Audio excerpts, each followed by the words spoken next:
दत्ता श्री स्वामी समर्थ. माझ्या चॅनलमध्ये तुमचं सगळ्यांचं मनापासून खूप खूप स्वागत, आभार.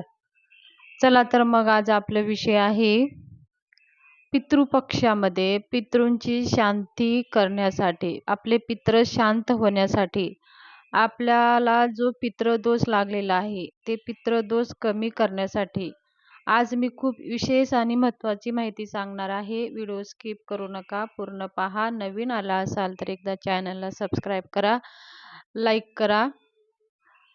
बघा, पितृ आपले हे पितृ म्हणजे काही वाईट नाहीत, आपलेच पितृ असतात, आपलेच पूर्वज असतात.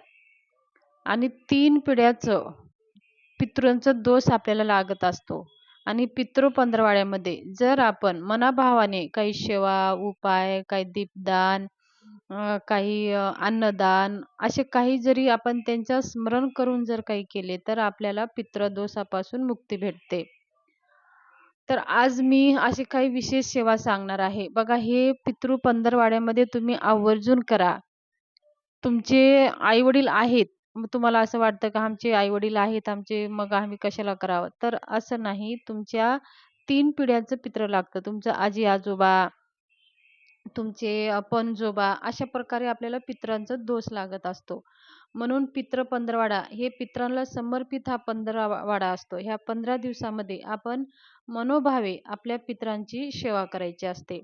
बघा, आपल्या घरामध्ये जर काही कार्य, चांगले कार्य घडत नसेल, आपण चांगले कार्य करायला जातो तर अडथळे येत असेल, आपल्याला खूप कर्जबाजारी झाली असेल किंवा आपलं खूप नुकसान होत असेल, लग्नामध्ये अडथळे येत असेल, संतान प्राप्तीमध्ये अडथळे येत असेल, तर अशा वेळेस समजून घ्या की तुम्हाला पितृदोष आहे.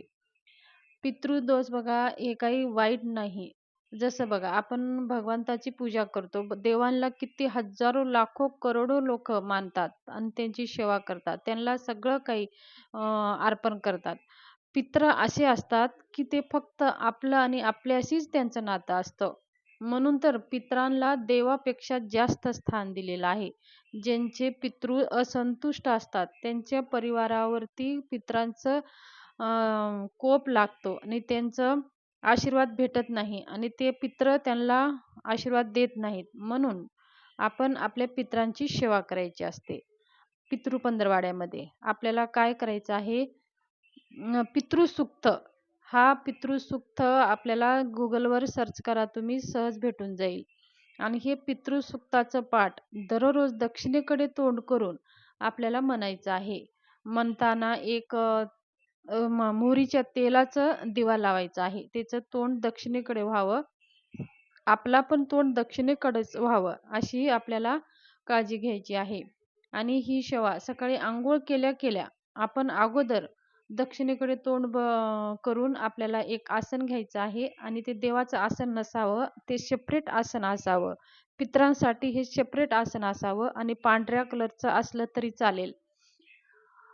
तर आपल्याला दक्षिणेकडे एक दिवा, राईच्या तेलाचा दिवा लावायचा आहे. त्याच्यात थोडीशी काळे तीळ टाकायचं आहे आणि दक्षिणेकडे तोंड करून दररोज पितृसूक्ताचं पाठन करायचं आहे. आणि आपल्या पितरांना स्मरण करून पितरांना आपल्या सद्गती प्राप्त व्हावं म्हणून विनंती करायचं आहे. आणि दररोज आपल्याला पितृसूक्त पाठ करून मग आपल्या पितरांना स्मरण करून प्रार्थना करून व ते हातपाय धुवून जाऊन हातपाय धुवून घ्यायचं आहे. जो आसन आहे ते आसन उचलून असे बाजूला ठेवायचं आहे की त्या त्या आसनाला आपला हात लागू नये, म्हणजे नेहमी असा हात लागू नये. कारण का आपण पितरांची सेवा करत असतो, पितरांचं स्मरण करत असतो. तर ते पितरांना सगळं काही स्वच्छ लागतं. असं नाही की देवांचं आपण पितराला वापरतो, पितरांचं देवाला वापरतो, असं नाही करता येत. तर अंघोळ झाल्यावर, पितृपाठ झाल्यावर मग पितरांचं स्तोत्रपाठ पितृसूक्त झाल्याच्या नंतर ते आसन उचलून अशा जागी ठेवायचं आहे की त्याच्यावर आपला हात लागणार नाही आणि कुणाचा पण हात लागणार नाही. आणि हातपाय धुवून मग आपल्याला देवपूजा करायला सुरुवात करायची आहे. हे सकाळी उठल्या-उठल्या झालं. ही सेवा पुरुष पण केलं तर अतिउत्तम. घरच्या कर्त्या पुरुषांनीच ही सेवा करावी.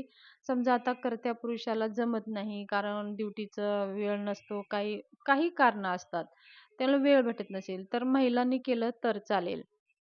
त्याचबरोबर पितरांसाठी बघा, आपले पितृ संतुष्ट व्हावं म्हणून आपल्याला पिंपळाच्या झाडाखाली एक मोहरीचा दिवा लावायचा आहे. मोहरीच्या तेलाचा दिवा लावायचा आहे. तुम्ही लावत असेल तर दुपारी 12 वाजता लावा. जमत नसेल तर तुम्ही संध्याकाळी लावू शकता. एक दिवा घेऊन जायचा आहे आणि थोडेसे काळे तीळ, थोडं दूध, पाणी, थोडीशी साखर अशा प्रकारे आपल्याला पिंपळाच्या झाडाला अर्पण करायचं आहे आणि एक दिवा लावायचा आहे. तिथं बसून आपल्याला महामृत्युंजय मंत्राचं किंवा आपण नवग्रह स्तोत्र हे एकदा वाचायचं आहे आणि आपल्या पितरांना स्मरण करायचं आहे आणि आपले पित्र संतुष्ट व्हावं, ही जे की मी सेवा केलेली आहे, माझे पित्र संतुष्ट व्हावं म्हणून पितरांना विनंती करून यायचं आहे. तुम्ही ही सेवा 12 वाजता, 12, 12:30, 1 वाजेपर्यंत करू शकता किंवा तुम्ही संध्याकाळी प्रदोष काळामध्ये तुम्ही करू शकता. असे केल्याने सुद्धा पितृ आपले संतुष्ट होतात. दुसरी गोष्ट म्हणजे कावळ्यांना घास देणं. कावळ्यांना घास देणं तेवढंच शुभ मानलं जातं म्हणजे ते कावळ्याच्या आत्म्यामध्ये आपले पितृ धर्तीवर येत असतात. पितृ पंधरवाड्यामध्ये कावळ्याच्याच माध्यमानंच पितृ धर्तीवर येत असतात. म्हणून आपण दररोज एक मूठभर तांदूळ शिजवायचा आहे. त्याच्यावरती थोडीशी दही, 1 चम्मच दही टाकायचं आहे. त्याच्यावरती थोडेसे काळे तीळ टाकायचं आहे आणि आपल्या वरती असं नाही की आपण खाली आहो आणि खाली जमिनीवर ठेवून दिलं. नाही.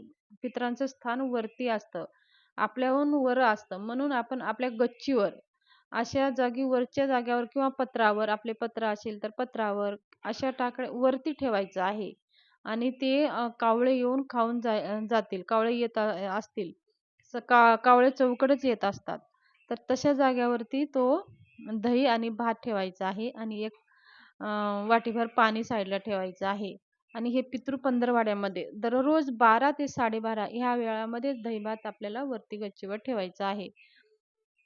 आणि असे केल्याने बघा ते कावळा जर का त्या भाताला खाल्लं तर आपले पितृ संतुष्ट होतात. अशी मान्यता ही परंपरा चाललेलीच आहे.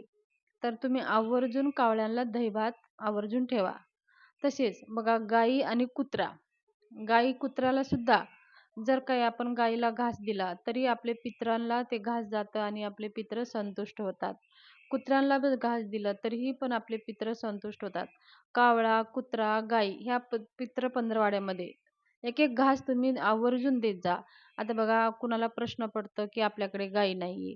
तर तुम्ही काय करा थोडीशी रोजचं गाईच्या नावाचा घास काढा आणि नेऊन गाईला तुम्ही द्या. 2 दिवसानं, 3 दिवसानं तुम्ही दिलं तरी पण चालेल.